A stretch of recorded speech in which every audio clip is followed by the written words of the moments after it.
इस वीडियो में हम एपिस्टेक्सिस के बारे में पढ़ने वाले हैं। Bleeding from inside the nose is called epistaxis. Normally हम लोग नक्सीर को यानी नाक से खून आने को एपिस्टेक्सिस बोलते हैं। एपिस्टेक्सिस हमें सभी एज ग्रुप में देखने को मिल सकता है। नाउ क्लासिफिकेशन ऑफ एपिस्टेक्सिस, ये दो तरह का हो सकता है, एक एंटीरियर एपिस्टेक्सिस और दूसरा जो होता है वो पोस्टीरियर एपिस्टेक्सिस। एंटीरियर एपिस्टेक्सिस ज़्यादा कॉमन होता है और जो पोस्टीरियर एपिस्टेक्सिस होता है वो लेस कॉमन होता है।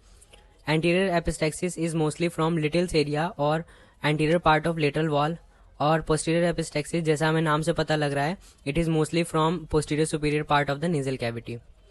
जो एंटीरियर एपिस्टेक्सिस में जो ब्लीडिंग होती है यूजली माइल्ड होता है और थोड़ा प्रेशर लगाने पे कंट्रोल हो सकता है, लेकिन पोस्टीरियर एपिस्टेक्सिस के केस में ब्लीडिंग तो है थोड़ी सीवियर होती है। अब हम लिटिल्स एरिया के बारे में पढ़ेंगे।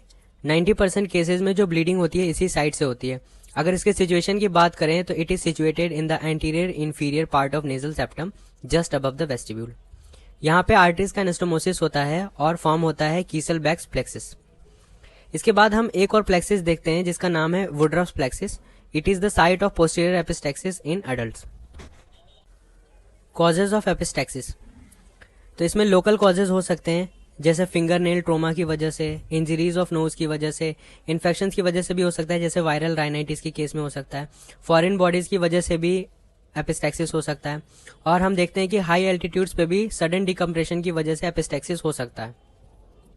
जनरल कॉजेज ऑफ एपिस्टेक्सिस, जैसे हम कार्डियोवास्कुलर सिस्टम से रिलेटेड देख सकते हैं कि हाइपरटेंशन की वजह से, आर्टेरियोस्क्लेरोसिस की वजह से हो सकता है, ब्लड डिसऑर्डर्स की वजह से भी एपिस्टेक्सिस हो सकता है जैसे हीमोफीलिया के केस में, ल्यूकीमिया के केस में, विटामिन के की डेफिशिएंसी के केस में भी एपिस्टेक्सिस हो सकता है। इसके अलावा कुछ हेरिडिटरी कॉज भी हो सकते हैं, और थर्ड किस्म के कॉज हमें देखने को मिलते हैं इडियोपैथिक जिन्हें कहते हैं। तो इस केस में जिसमें हमें अपने एपिस्टेक्सिस का कॉज जो है क्लियर नहीं होता है, तो इस तरह के जो कॉजेज होते हैं इनको हम इडियोपैथिक कॉज कहते हैं।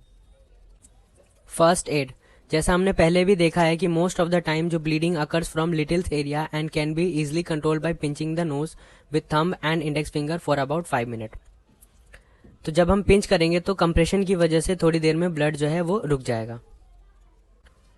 एक बात और हमें ध्यान में रखनी है कि एपिस्टेक्सिस के केस में we have to lean forward, यानी हमें आगे की तरफ झुकना है और जो ब्लड हो उसको स्पिट आउट कर देना है, क्योंकि अगर हम बैकवर्ड बेंड करते हैं तो चांसेस हैं कि ब्लड की स्वेलोइंग हो जाए, और अगर ऐसा हुआ तो ब्लड स्वेलोइंग की वजह से फर्दर कॉम्प्लिकेशंस हो सकते हैं।